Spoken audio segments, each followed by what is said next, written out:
First news alert, overnight the U.S. Senate taking the first step toward tax reform by passing a budget framework.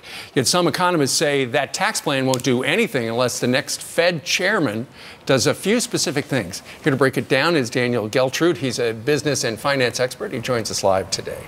Dan, good morning to you. Good morning. All right, step in the right direction by the the U.S. Senate last night. Absolutely. Passing that framework. Need tax reform. Got to have it. Without that, the economy sputters. Okay. When you look at the economy, historically, you go back 50 years ago, the economy was growing at something, and we've got a big graphic right over there.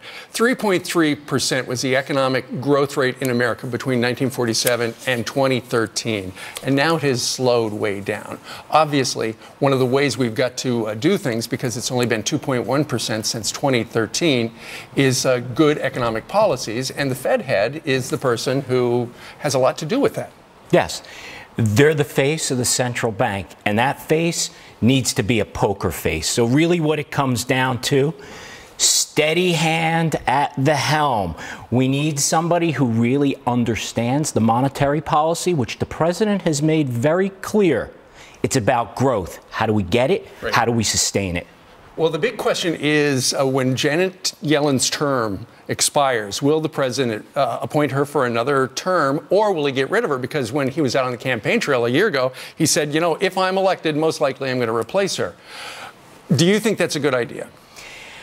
I think that the president made that statement at the time because that's what he felt at the time. He may want to re-examine that, and I'll tell you why. Look at where the stock market is going. To make a change right now at the Fed chair level, if that's going to put that a little bit out of balance, I'm not sure he wants to take that chance. So I wouldn't be surprised if he goes back on that one. So you're saying that out on the campaign trail, he said, I'm going to fire her if I'm elected. And now, because of the stock market, it's humming along. He'll keep her, even though, thanks to the Federal Reserve, we're sitting on all that debt?